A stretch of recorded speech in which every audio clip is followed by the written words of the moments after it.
So shall we wait for them or just go? Is it working?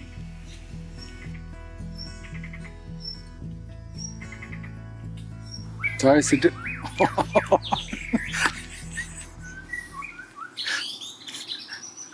Are there some times when you are not tired?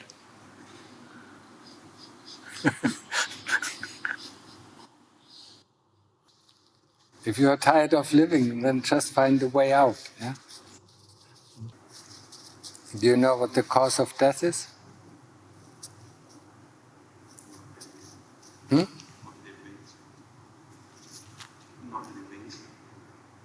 What? Not?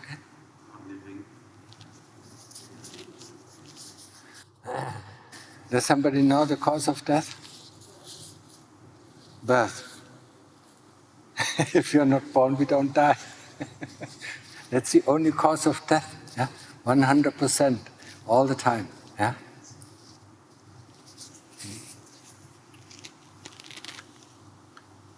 Medicine always wants to tell us something. Yeah, this is the cause of death. That is the cause of death. Yeah? If we are not born, we don't die. Yeah? Yeah? That's true 100%. Yeah? Not 50% or 55%. Yeah? 100%. Yeah? And if you are falling sick, yeah, then it's the cause of our karma. Yeah? If we die peacefully, it's our karma. Yeah? If we die in pain, it's our karma. Yeah? If we get this sickness or that sickness, it's the cause of our karma. Yeah? So if we don't want to die, we better don't get born. Yeah?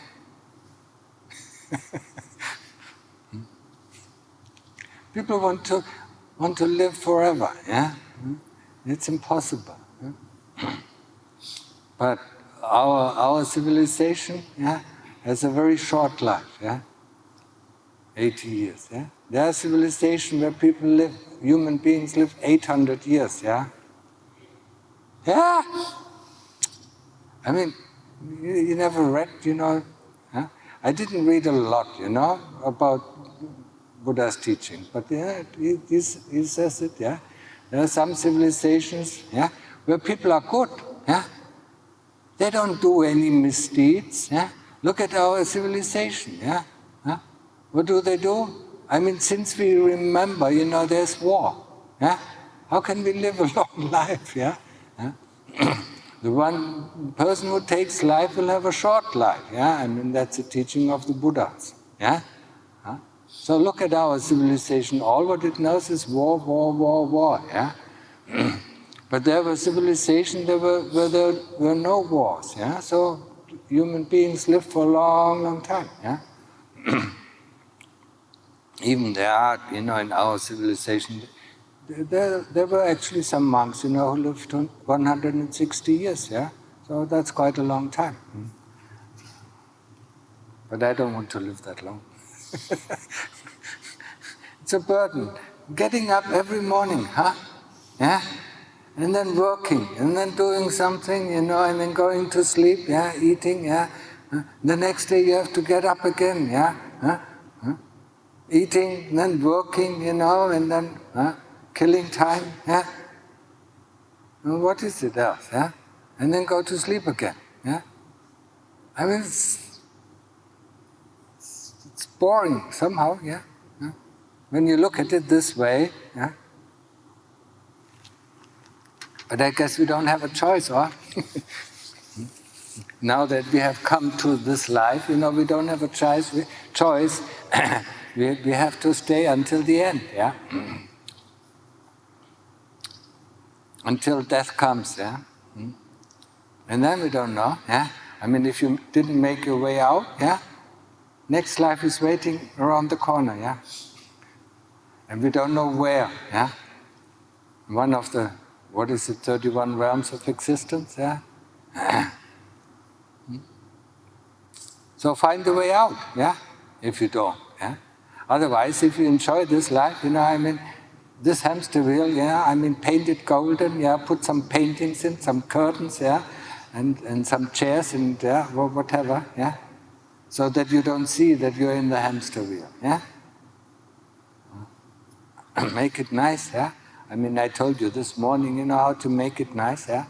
Whatever you want, you know, you give, yeah, and then you only get in next life the things that you want, yeah, hopefully.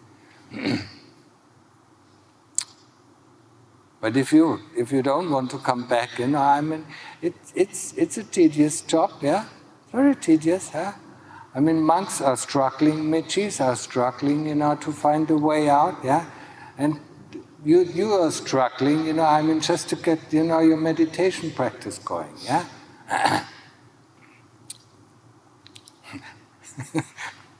And now think, you know, you do that, you know, 24/7, yeah. 24 hours, you know, 7 days a week, no break, yeah. Yeah. It's quite tough. That's the life of a monk. Yeah, I mean, we don't have holidays. Yeah, we don't go on holidays. Yeah, we don't have Sundays, Saturday, Sunday break. Yeah, where we can do something that we want to. Yeah, and when we ordain as monks, you know, I mean, that is our life. Yeah, getting up in the morning, practicing. You know, going on Pindapat, on alms round. You know, having some food and then practice again. Yeah. And then in the afternoon, cleaning up the monastery, you know, and then, yeah, practicing, and then practicing, and then practicing, yeah. But it can be fun once you get going, once you get to the stone, yeah, this big stone, you know, that is our hindrances, yeah, this tiredness, this laziness, this boredom, this restlessness. Once you get that stone rolling, you know, I mean, it can be very interesting, yeah. And you will discover a lot of things. Yeah? Discover how this body works. Yeah, discover how the chitta works. Yeah, and then find some cure. But you have to be patient. Yeah, you have to be observant, very observant. Yeah. And are we observant in our life? Not so much. Yeah. We are pretty blindfolded. Yeah, we run after our greed, you know, and run, yeah, and try to get rid of our hate. Yeah, so we are pretty much blindfolded. Yeah? So we are not observant about the nature, not observant about ourselves. Yeah, we never ask ourselves, why do I want to do this? Yeah, what are the results of me doing it? Yeah.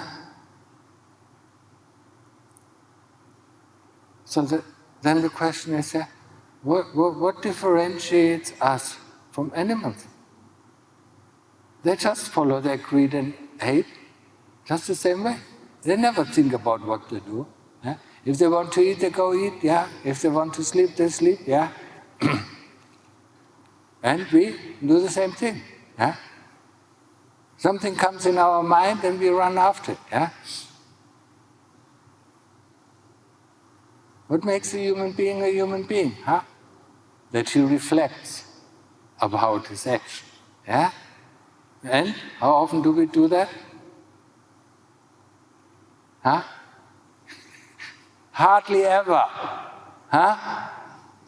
Hardly ever. We just follow, you know, whatever this voice in our head tells us. We follow this voice and say, yeah, you need to do this. Yes, you need more money. Yes, you need a bigger house. Yes, you need new clothes. Yeah? Yes, you need to go. Yeah, and we just say, yes, my Lord. Yes, my Lord. Yes, my Lord. Yeah, never ask, you know, what is the result of our action? Yeah, when we do something, what kind of results does it have? Yeah. We are fast asleep, yeah? Huh? Not much different from animals, yeah? Not much different from robots, you know, they follow their conditioning, yeah? Huh? Or zombies, yeah? Next time you go into the inner city, yeah? Just sit there in a cafe where you can watch people, yeah, come in. What is he doing? Yeah, sit in a street cafe, yeah, watch the people, you know, and then look at them, yeah, and then you see only zombies running around, yeah, all running after their desires. Yeah? Once we take ourselves out, yeah, for a moment, yeah, then we see, yeah. They're not there. I mean, they're not aware, what is going on around them, yeah. They don't even notice, the people around them, yeah. They only run after the desires, yeah. And that's why I call them zombies, yeah. The zombies only run after the desires. Of course, we are more sophisticated, yeah. We dress differently, yeah. But in the sense, in sense of running after our desires, we are just like zombies, yeah. What makes a human being, yeah? Being able to reflect about one's actions, yeah. And we forgot about this because we don't have time anymore, yeah. We have to do this, do that, yeah.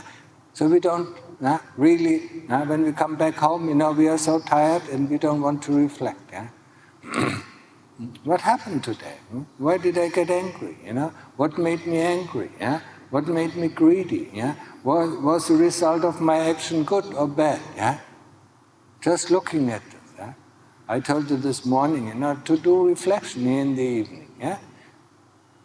But don't judge, don't say it is good or bad, just look at it, and especially look at the action, look at the results of your action. Yeah? If you say a word, if you respond, yeah? And then you see your follies, yeah? Then you see, most of the things that you do are not necessary, yeah? They just bring you harm, yeah? And who wants to harm himself, yeah? All the responses that we have to our colleagues or to our boss or to our partners, harm us and harm others, yeah? And then we see it, yeah? And then we hopefully, if we have a little bit of calmness in our meditation, then we can correct it over time. Yeah? But the important thing is to see. Yeah? The important thing is to be aware of the things that we are doing, why we are doing, and what are the results of it. Yeah? That is the thing that makes us a human being. Yeah? Otherwise, animals, are also, very careful, yeah, just like we, yeah. If they, if a cat, if it sees a dog, it doesn't go, directly to the dog, yeah. It finds its way around, yeah.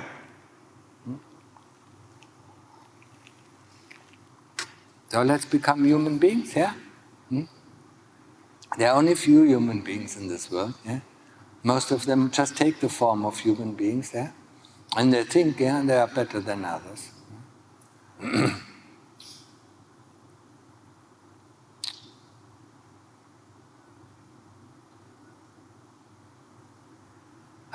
This body, yeah? Huh?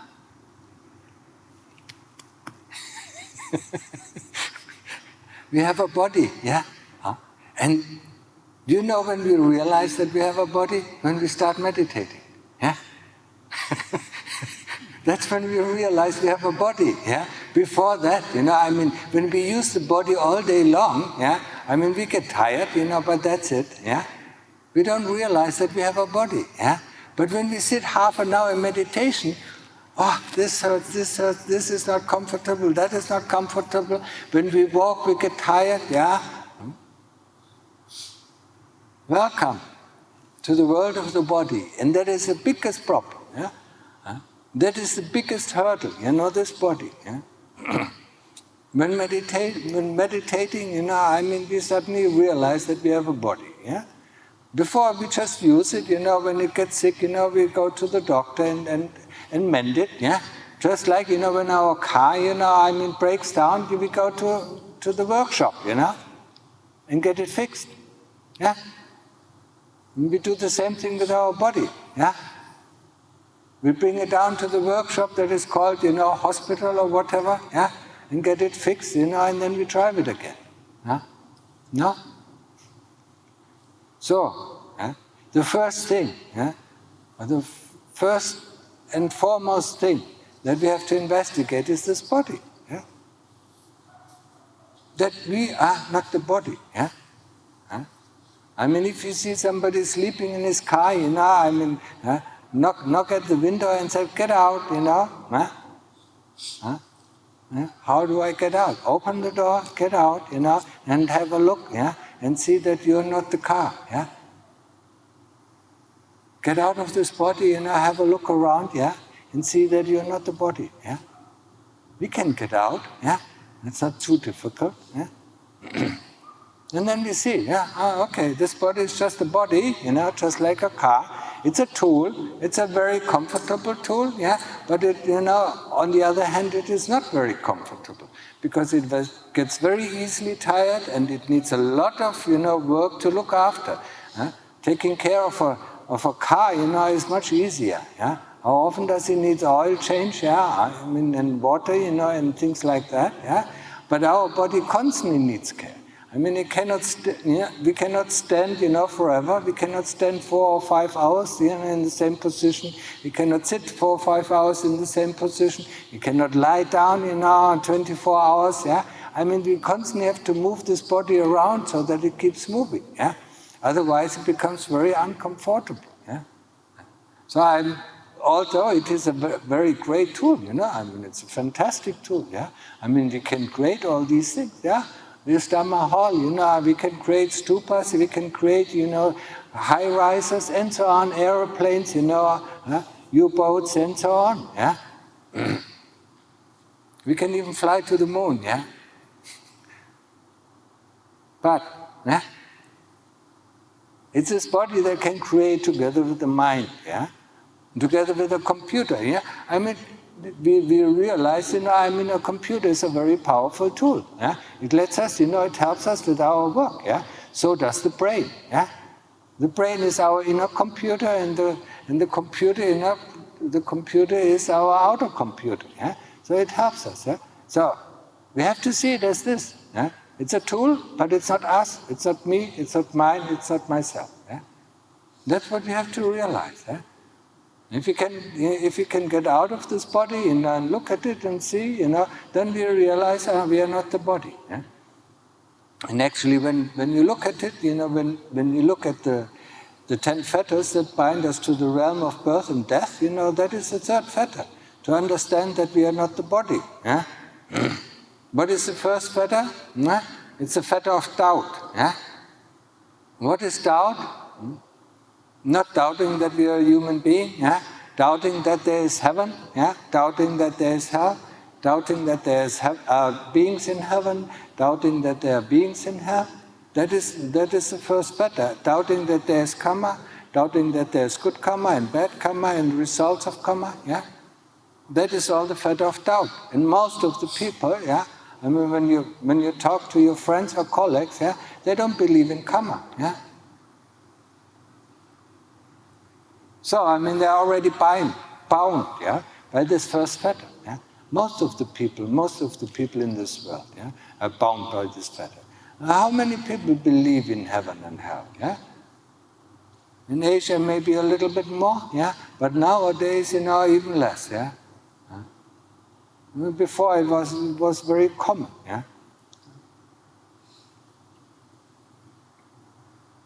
So that is the first fetter. What is the second fetter? I talked about it in the first day, I mentioned it. It is the fetter of sila, the 5 precepts. Taking it, not taking it, taking it, breaking it, taking it, breaking it, taking it, breaking it. That is the second fetter. It's called sila bata paramasa, fiddling with the precepts. How is it normally translated? Can anybody tell me? When you hear the Buddhist teaching, in English? Rites and something with rites and rituals. But sila is sila. Sila is precept. Where does the rites and rituals come in? It's a wrong translation. And if we misunderstand the second fetter, we are in trouble. Sila bata paramasa, translated, means just fiddling with the precepts. Constantly worried about the precepts, breaking the precepts, keeping the precepts, breaking the precepts, keeping the precepts. That is the second fetter. And the third fetter is believing that we are this body. And these first three fetters, we need to break, in order to enter the stream, to get out of the hamster wheel, to open the door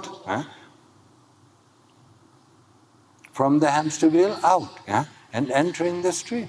And once we enter the stream, then the only thing what will happen to us is we are born in heaven, or we're born as human beings, for at most 7 lifetimes. So this will be the difficult thing.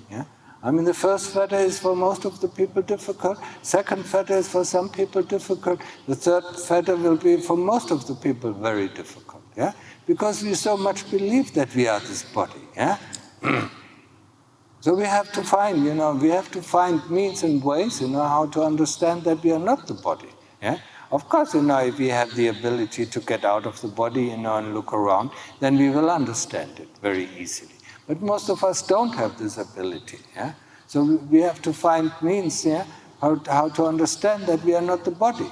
So we cut up the body while we're sitting here on the meditation seat, close our eyes and take off all the body parts and put them in front of us, until all the body parts are there. And then we look at the body parts, and then ask which of the body parts is the body, and then put them back, And we do this exercise, as long as something clicks inside and we understand, what sits here is the chitta and what is there is the body, It can take 1,000 times or 100,000 times. We have to do this exercise, and the more we concentrate it, the easier it is. But you have to do it realistically. I mean, the moment you cut off the hand, and put it there, the hand is not there anymore. It's there. You see it with your inner eyes. Not just play around. And the moment you put the last body part out there, I mean. Then, when you do it correctly, there is a moment of separation, and you feel that, And then you put the first part back, and then suddenly, there it's me, And then you do it again, until it really cuts loose, That is one of the examples of how you can do it, There are other ways, how you can do it, but that is the way. Also described, in one of the suttas, he doesn't describe it with the body, but he describes it with a cart, I mean, if you disassemble a cart into bits and pieces, where's the cart? There's no cart, There's just, there are planks, there's an axis, there's, or just a stick, and there's a wheel, where's the cart, You put it in front of you, and where's the cart, You put all the body parts, You can heap them up, in a big heap, Or you can put them very orderly, down there, I mean, it's up to your fantasy, But you really have to see it, And you really have to feel that it is not there anymore, And that is, it takes some training, But that is how we can, get rid of the illusion that we are the body. That doesn't mean that we don't love this body anymore, We're still attached to the body, The moment you see, a car is a car, you still like it because you can use it, But you know that you are not the car because you went outside of the car, looked under the hood, say, that looks dirty, and then you close it again. But you still like it because it drives you around and you can do a lot of things, So it doesn't cut down on greed and hatred, It only cuts down on the belief that we are this body, And that is the third fetter, I mean, there are 10 fetters, as I mentioned before, that bind us to the realm of birth and death. And the first fetter is for most people, it is probably the most difficult thing, is this doubt, Not the doubt about our practice or if the practice, brings us good result. Not this kind of doubt, Doubt that there is really this, this birth and death, that there is rebirth, that there's karma, and then there's the heavenly realm, and there's the hell realm, and that we go from one realm to the other, and we have been going from one realm to the other. Not only one life, but millions of lives, and all of us have been to hell, including myself, including this Lumpur. I mean, I've been to hell for such a long time. I mean, it was just, I mean, very long time, yeah? And often, very often as well, yeah? Sometimes you remember it, sometimes you get these flashbacks, and then you see, yeah? But of course, I've been to heaven as well, yeah? Human being, yeah, and so on, and so on, and so on. Yeah? And you can get these flashbacks, when the mind is calm, and there's no agitation, then sooner or later you can get these flashbacks, yeah? They are called nimittas, yeah? And then you can sometimes see the past, or sometimes you can even see the future, yeah? But coming back to the third fetter, so, yeah? Once we cut down the third fetter, we still need a moment of complete stillness, yeah? And that is very close to Appana Samadhi. I said Magga is very close, the path movement is very close to Appana Samadhi, yeah? So I mean, we need good samadhi, yeah? Otherwise we can't cut it loose, yeah? We have the understanding, but we need something, to cut it loose, yeah? And that is the only way to cut it loose is this Magga, is this path movement. In this path movement means nothing else, yeah, than entering for a very short time. It can be just a flash, it can be just a flash, entering Nibbana. And once the moment we come out, these first three fetters are cut off, yeah? And then you enter the Sotapanna. Then you know that you're Sotapanna, yeah? You might not know that you're Sotapanna, but you know that something has happened, yeah? And there are certain knowledges that come up, yeah? And the second, for Sakadagami, yeah, I mean, that is sometimes very difficult to determine. The third stage of enlightenment, yeah, the Anagami, that is very easy to determine, yeah? But, yeah, so once we are Sotapanna, I mean, we have to cut down on greed and hate, yeah? And that means, we have to do investigation of the body, yeah? Because we're still attached to this body, yeah? Though we know that we are not the body, we're still attached to it, yeah? So we have to turn it inside out, yeah? And when you turn it inside out, yeah, you don't like it, yeah? Yeah? Just take off your skin, and look in the mirror and see if you like it. Yeah? Do you like what is underneath it? Huh? Huh? And then take off, layer by layer and by layer, yeah? But you can start with the easier thing, yeah? Huh? Think about your hair, yeah? I mean, it's nice, yeah? You wash it, and it feels nice, yeah? But once you wash it, and then you look in the drainage, yeah? Together with the soap, yeah? You find it disgusting. You don't want to pick it up, huh? The moment it comes off our body, we are disgusted. No? Huh? Why? Huh? Fingernails, the same thing, yeah? We love to polish them, we love to cut them, we love to paint them, yeah? But the moment they come off, huh? We don't want to put them next to our food on the table. We find them disgusting. Huh? As long as they are on our body, we find it, yeah, beautiful. Yeah? Sometimes intoxicating. Yeah? We find it nice, yeah, we find it beautiful. The moment something comes off our body, we find it instantly disgusting. Yeah? When the hair falls in our soup, we don't like to eat it anymore. Or when it goes into our food, we don't like to eat it anymore. And it's our hair. Yeah? And when we see it, when we touch it, we love it. Yeah? The moment it comes off, we are disgusted. Yeah? And the same with the skin. When the skin comes off, yeah, we don't want to put it back. Yeah? We find it disgusting. Yeah? The other thing, the spittle, that is in our mouth for 24 hours. Yeah? Yeah? You spit it in your hand and you don't want to lick it up again. Yeah? You find it disgusting. And nobody has to teach you it's disgusting. Nobody. Yeah? I mean, in the West, there's a pre-notion. We have to make this body loathsome. No. We find it loathsome. Yeah? The food that goes in, we find very beautiful, very aromatic, very, very tasty. when it comes out of the body, we don't like it to see it. Yeah? We don't like to smell it and we don't like to touch it. Nobody has to teach us that it is loathsome. Yeah? We ourselves find it loathsome. No? Yeah? Or you like to take it back, yeah? Put it on your table, put it on your plate, yeah? So this is, yeah, I mean, this is something strange, that I found. Yeah? The only reason why I came to Thailand, yeah, was because nobody could tell me, how to overcome greed and hate. Yeah?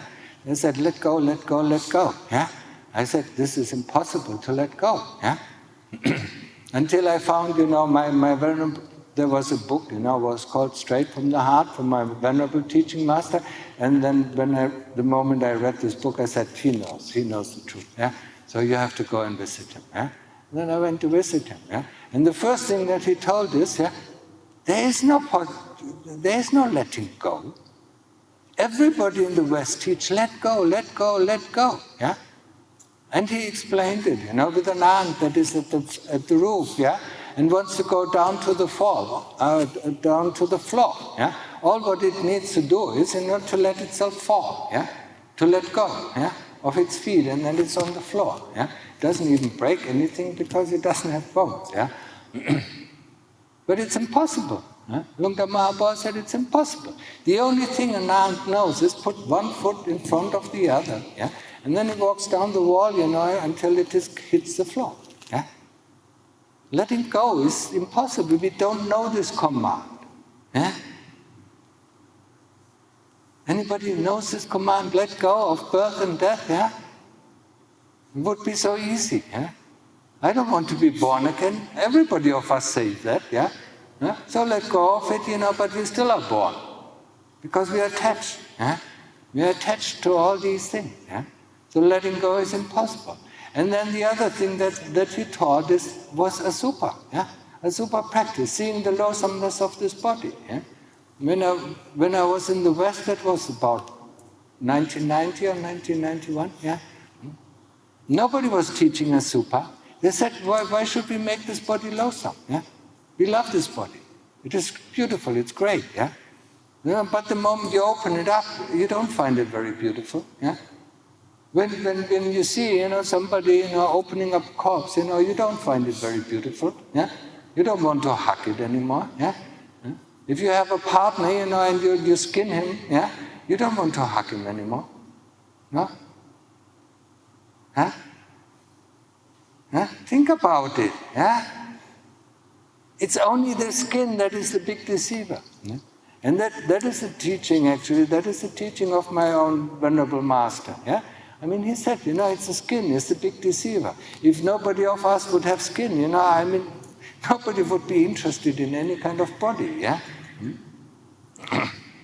So the skin, the hair, the teeth, and the nails and so on are the big deceivers. And we use them, yeah, to deceive others, yeah, so that others like us, yeah. Huh? So we put a new hairstyle on, we put new clothes on, or we polish our nails, or we get, whatever, yeah, to attract other people, yeah. If we would be without skin, nobody would be attracted by us, yeah. And we wouldn't find other people attractive as well. Yeah? So it is not, this investigation of the body is not making the body loathsome. It's seeing that we find it loathsome. Yeah? Whatever goes in is nice, whatever comes out is loathsome. It's disgusting of nature. Yeah? If you don't believe it, just spit in your hand and 5 minutes later try to lick it up. Yeah? That's always in our mouth. Yeah? Everybody knows that. Yeah? It stinks. Yeah? But as long as it is in our mouth, there's no problem. Yeah? And even sometimes we exchange it with our partner. Yeah? And then we don't mind it.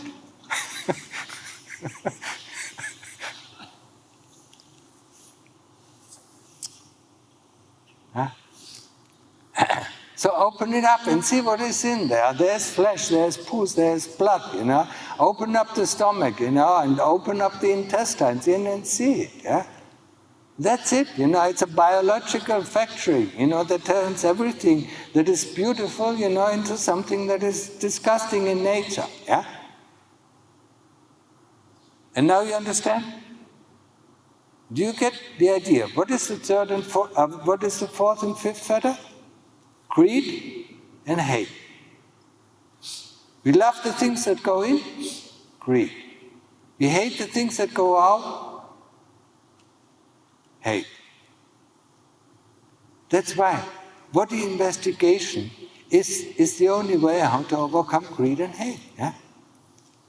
The moment we understand, actually, when we look at the body is just the body. Yeah? There's nothing beautiful about the body, there's nothing ugly about the body, there's nothing disgusting. Yeah? But to this understanding we have to come. Yeah?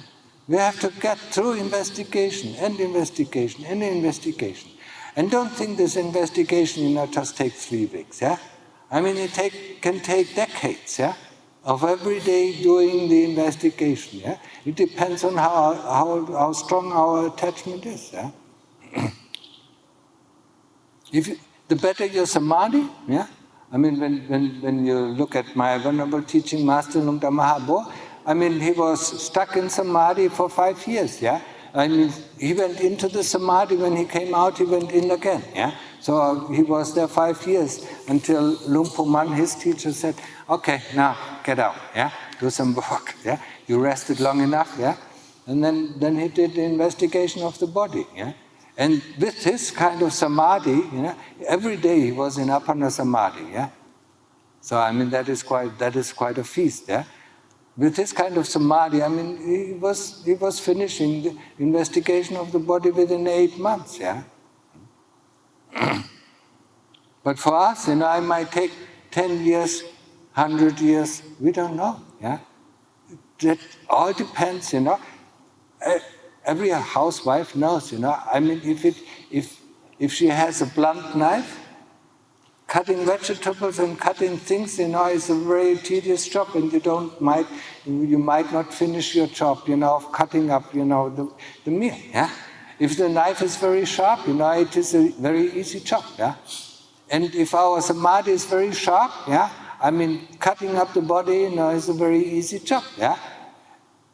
But if our knife is blunt, I mean, you cut and cut and cut, and while you cut at one end, the other end grows back. Yeah? That's what normally happens. Yeah? So it is quite a tedious job. Yeah? So it can take a long, long time. Yeah? But the important thing is that that we understand that we are not the body. Yeah? So I mean, do understand the first 3 fetters, the importance of the first 3 fetters. If you ever want to have the wish to get out of this hamster wheel, understand the importance of the first 3 fetters. From now on, keep your sila. Yeah? I mean, trust in that there are beings in heaven, trust in karma, trust in hell, and try to remember how often have you been to hell, because every one of us has there been. Yeah? There's no exception to the rule. Yeah? And then, try to understand, make this understanding that we are not the body. Yeah? And train samadhi. It is important. Yeah? Otherwise, we can't cut it off. Yeah? Don't be interested in anything else. Yeah? If you want to get out, I mean, if you really want to make it, only to Sodapanna, only to the stream entry, you have to be tunnel viewed in your practice. Yeah? You cannot look left and right. Yeah? You have to be only full steam ahead. Yeah? Samadhi, investigation, samadhi, investigation, samadhi, investigation. Yeah? You cannot be interested in what the world is going on. Yeah? Once you're finished, okay, then you can get interested again. Yeah?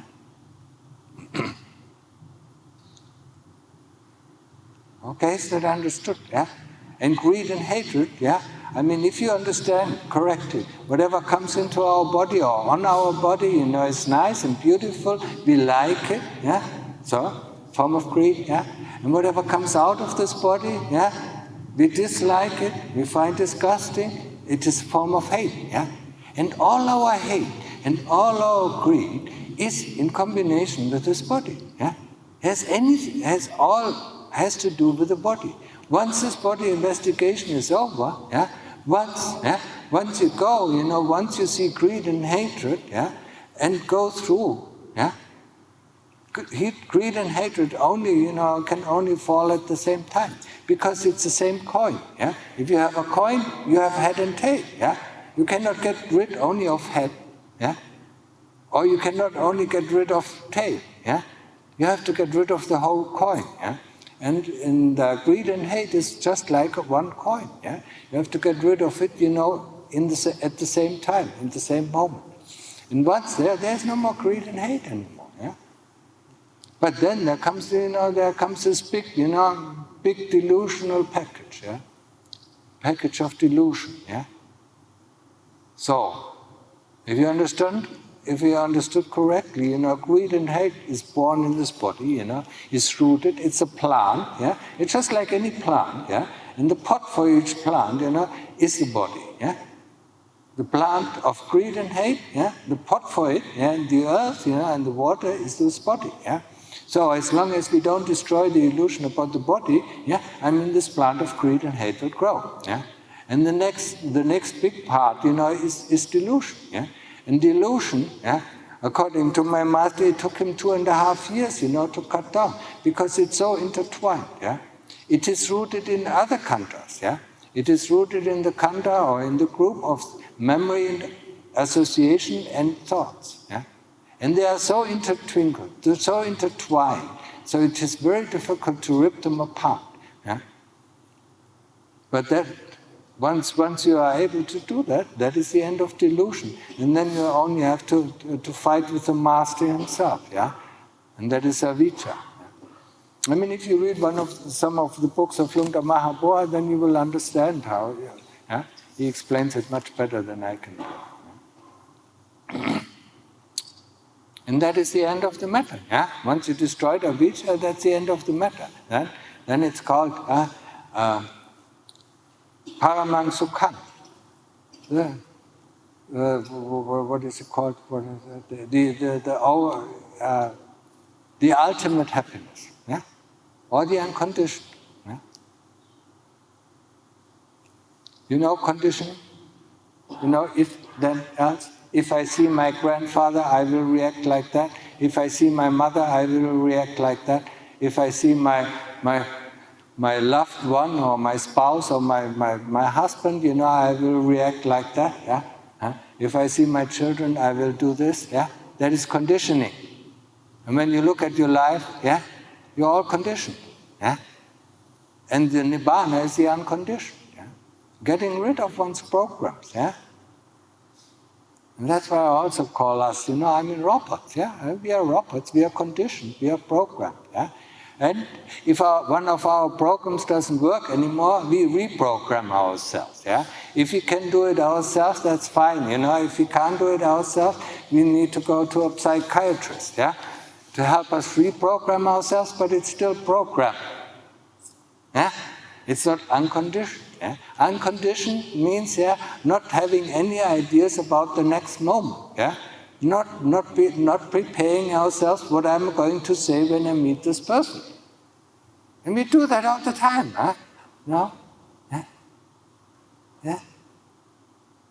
We do that, When we meet this person, what am I going to say, how I'm going to react, When he says this, we plan everything in our head, When are we alive? When are we not reacting, to any kind of these conditions, Because if this condition is true, then we react like that, And even though, sometimes we are a little bit aware, then we ask ourselves, why did I react in this stupid way? Anybody remembers that time? Why do I react in this stupid way, asking ourselves afterwards, Because we wanted ourselves not to react in this way, but we still react. So we are so programmed that we can't get outside of our program.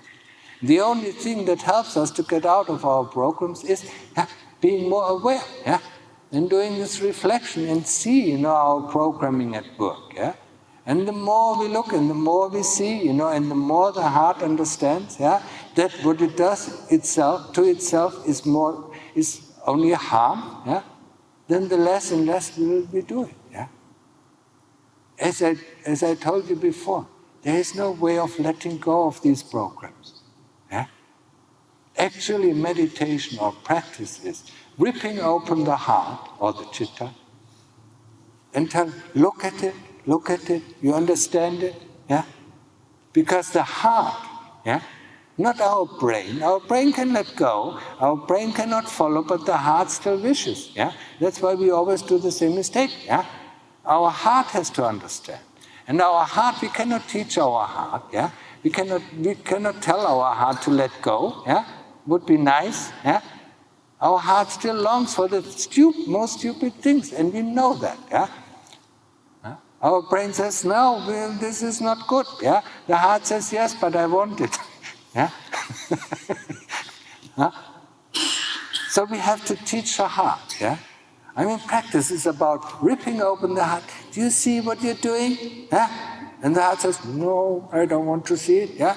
And then you tell it again, do you see what you're doing? Until the heart really looks at it. Yeah? And once the heart looks at it, it instantly lets go. Yeah?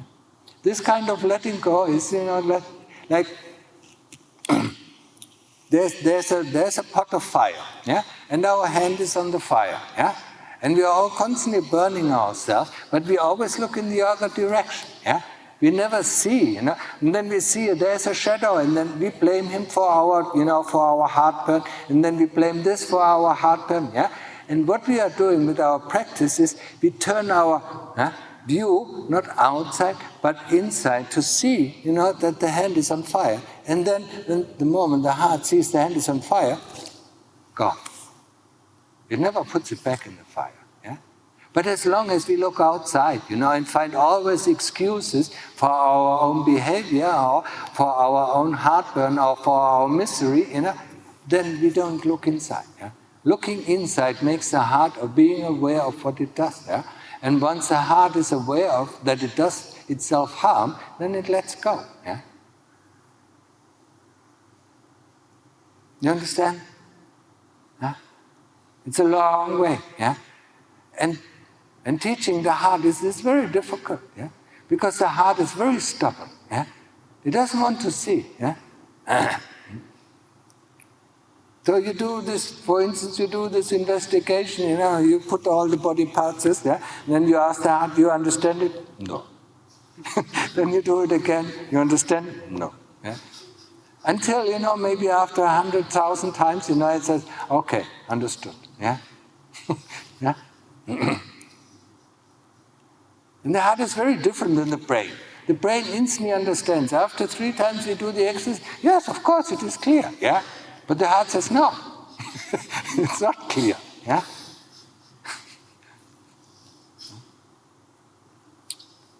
So it means, we shouldn't listen to whatever the brain says, whatever our thoughts say. Oh, yes, I understand. Yes, I understand. No. Yeah?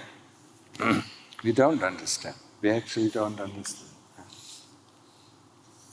So at least yeah? I mean, if you want to go to heaven this morning, I told you the way to heaven, yeah?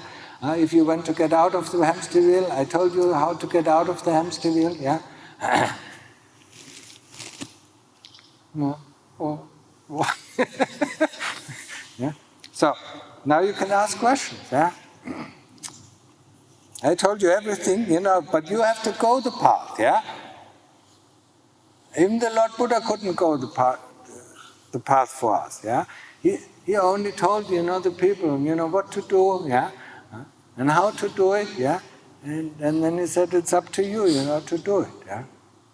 So, do you have any questions?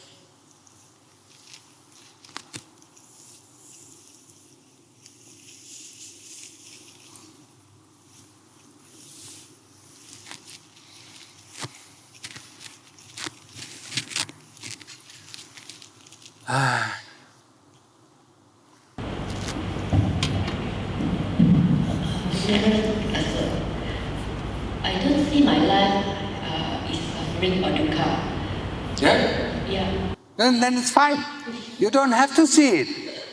Huh? I don't tell, I said, it is up to you, it's your choice, yeah? Yeah, it's my choice. If I really tell myself, I program myself. Or if I program myself to car and make myself miserable. Yeah. If I program myself, I say that I'm grateful of my life, Yeah. I'm happy of my life, Yeah. I don't feel the dukkha. Yeah. Yeah, that's what most of the people do. They don't see the dukkha. They don't see the hardship of getting up, yeah? Just look at one day, yeah? Huh? When you get up, do you like to get up, yeah? When you're hungry, do you like to be hungry? If I'm hungry, I just look for food. What? If I'm hungry, I just go and look for food. Yeah, that is the way of the world, yeah? But you have to actually, when you're here in a retreat, in the afternoon you don't get any food and you feel the hunger, it is painful. Yeah? It's an unpleasant feeling, yeah? And this feeling is there with most of the people, yeah? Huh? So you have to see that, you have to understand, yeah? Being tired is dukkha, Being hungry is dukkha, being thirsty is dukkha, yeah? When you're brought into a situation, now you're of course, yeah? You have everything, when you're hungry, you eat something, when you're thirsty, you drink something, and then somebody takes you into the desert, and then you have nothing to eat and nothing to drink, yeah? And then you feel the dukkha, yeah? Then you know what dukkha is, yeah? But before you don't have it. And I don't say people don't have to, yeah? I just explained for the few people, who want to get out of this, yeah? Who don't want to be born again, yeah? Who don't want to die, yeah? I just tell them the way, yeah? But, as I said, if you find, this life is perfect, you don't have any dukkha, just do the things that you want to do, yeah? But just know the law of karma, that whatever you want to have is what you have to give first.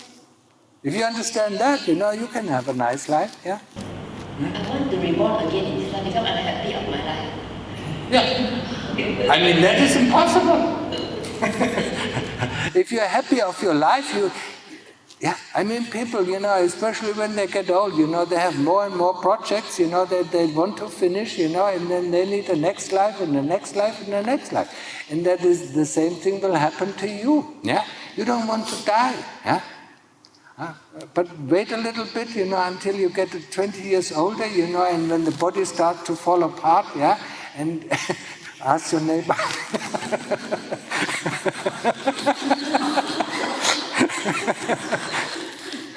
Yeah, and then you start to dislike the body, the frail of the body, but you still like to live, yeah?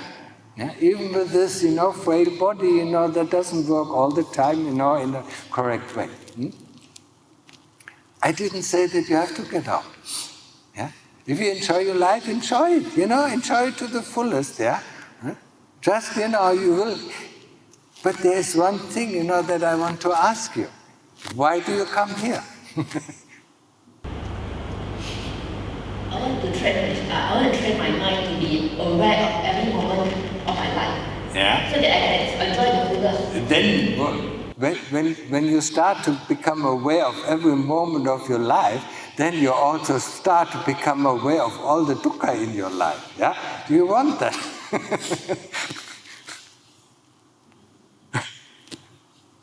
No, it's fine, yeah? Become aware of your life, yeah? But actually, there is something, that nags inside you, and that is, what is the meaning of life? What is the purpose of our life, yeah? The purpose of life is to live life with purpose. To live what? Life with purpose. Purposefully, yeah? And what is the purpose? Huh? Yeah, we don't know it. We don't know our meaning of life, because everybody has its personal meaning, yeah? For everybody, the meaning of life is different. Some people, just want to make a lot of merit, in order to go to heaven. Other people, just want to live, comfortably. Other people want to find the way out, yeah? So the meaning of life is different for every person, yeah? And I don't say it's bad, I don't say it's good, it is your choice, yeah? And You have a choice, yeah? Huh? And you can choose every moment, this choice, yeah? That we have, yeah? It's not one-way street, yeah? When you go through the streets of Kuala Lumpur, yeah? At every corner you have the choice to go left or right or straight on, yeah? Or half left or half right, yeah? And then at the next corner you can choose again, yeah? Every moment in our life we have the choice to go the right path or the wrong path, yeah? Or intermediate path, yeah? So there is no continuous path, except when we close our eyes and just blindly follow our desires, yeah? That's a path to hell, yeah?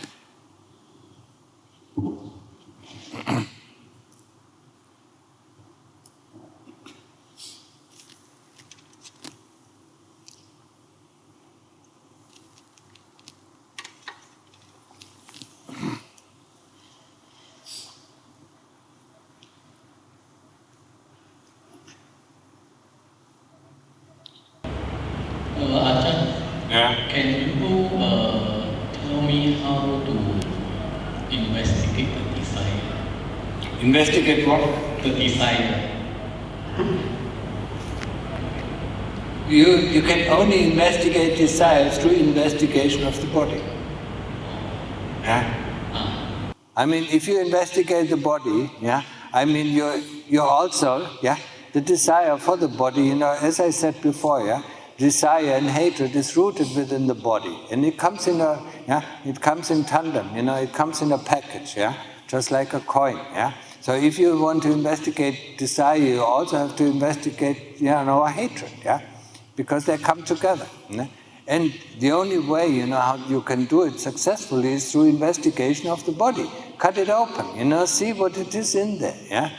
See what goes in, or take the outside first, yeah?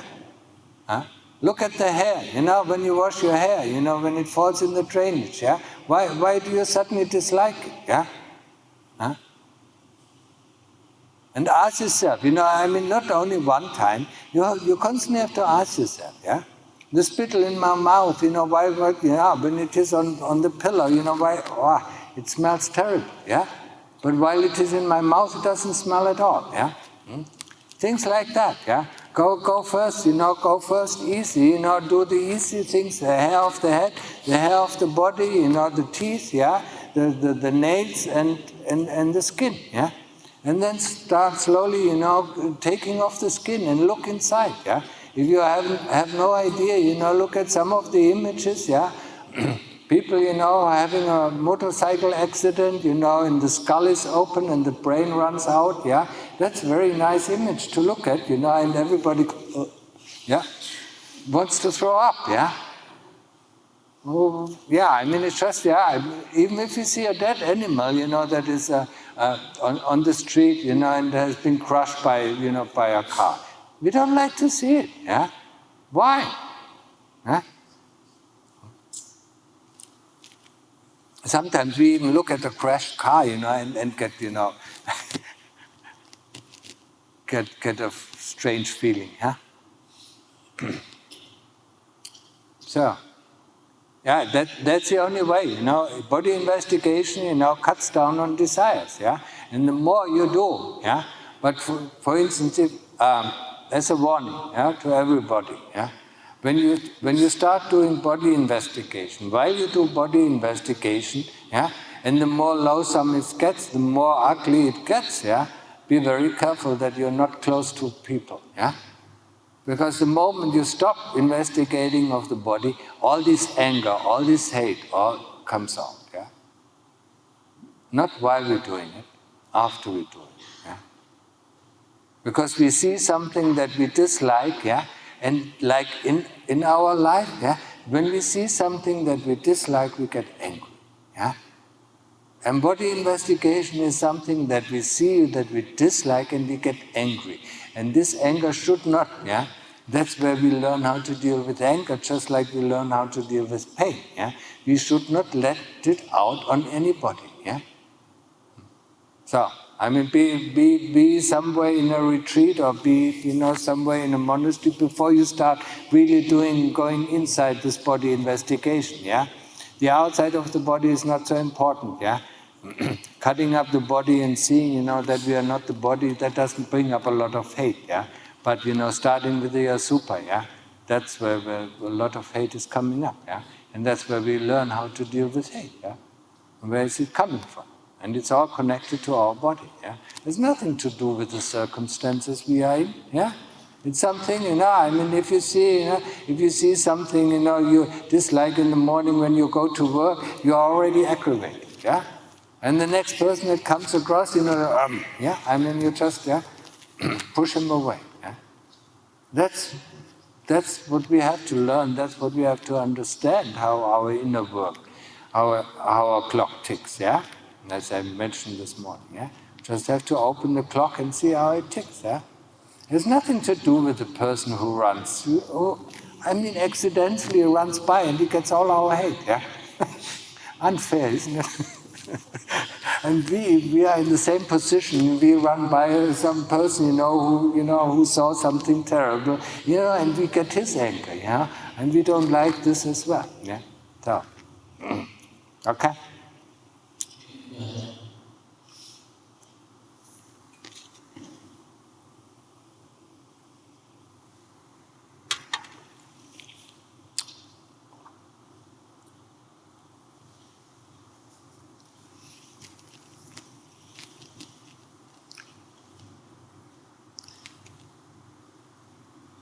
So how is your awareness?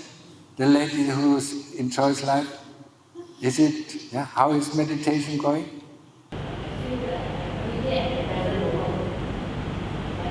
Yeah. You're at the present moment, are there still thoughts and memories coming up? Yes. You have to replace them with the attention on the breath or with the Buddha, yeah? Until it's completely still, yeah? And then you start to see, yeah? Okay?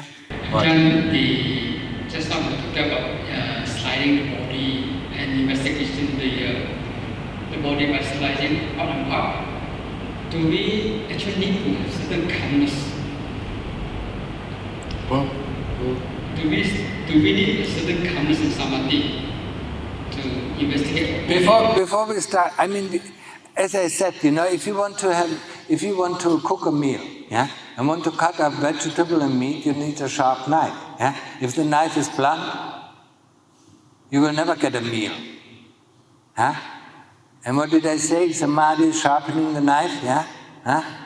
And once the knife is sharp, you can start to cut up the body, yeah. Okay. Yeah.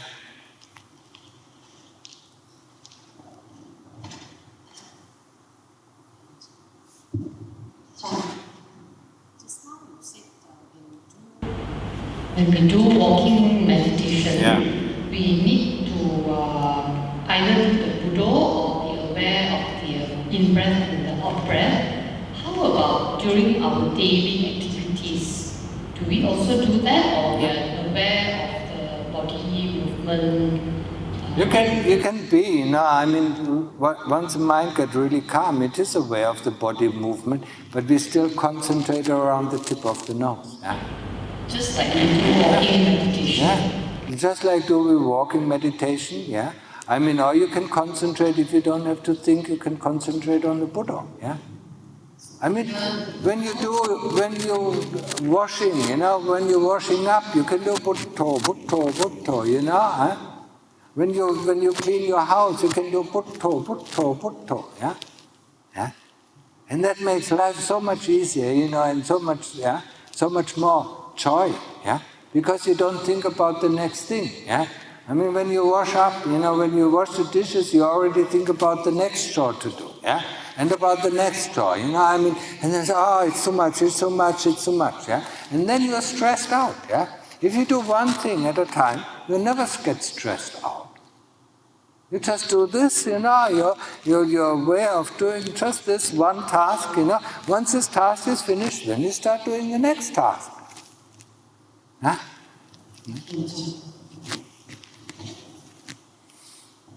Yeah, behind you.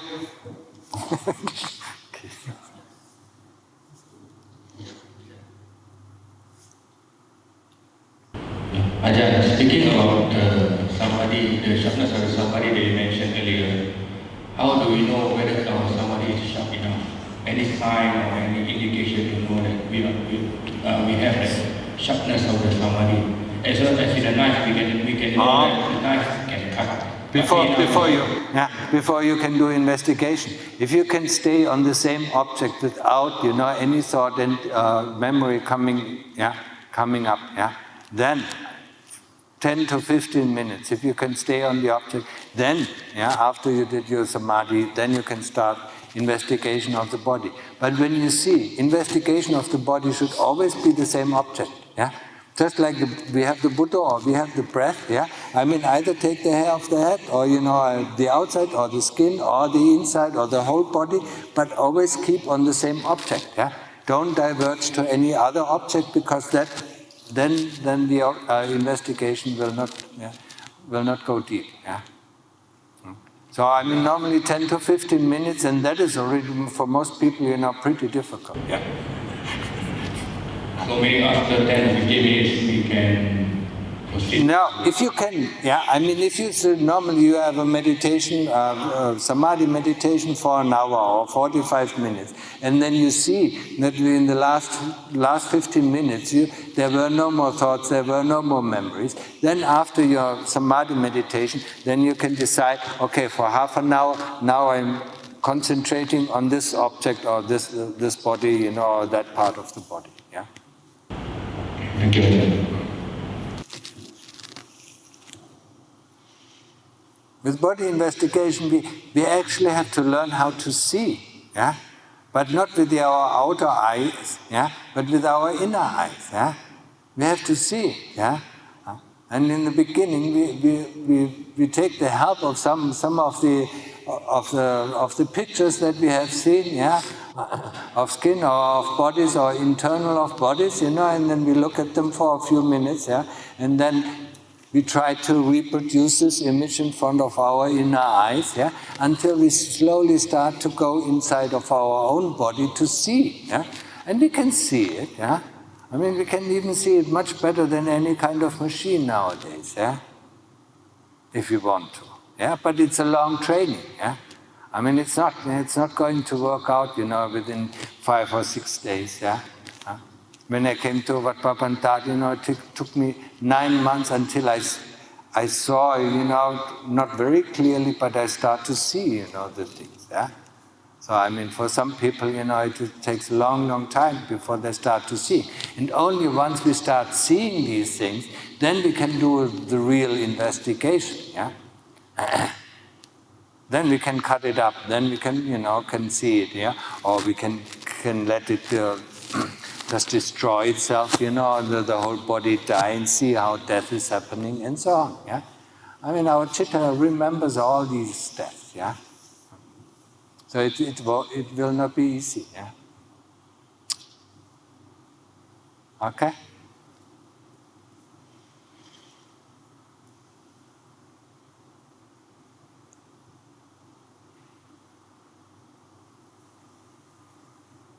Just enjoy life. Become more and more aware, and then you will see all this dukkha, and especially when the body gets older,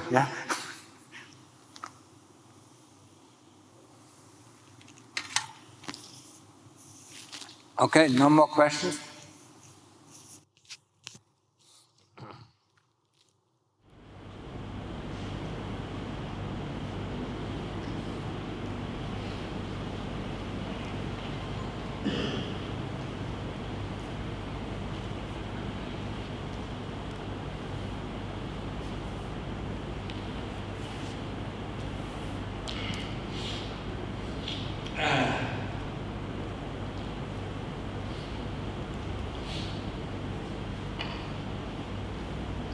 Happiness is inside.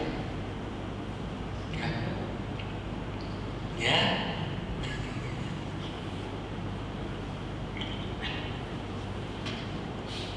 We are the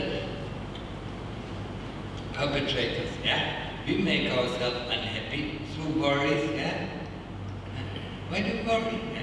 Don't worry, be happy. But we constantly worry, and that makes us unhappy. Yeah? Then we worry about we don't have this enough, we don't have that enough, this is not good, that is not good. If we let all these thoughts go, we can be happy every moment. Yeah? But we are not programmed to live this way.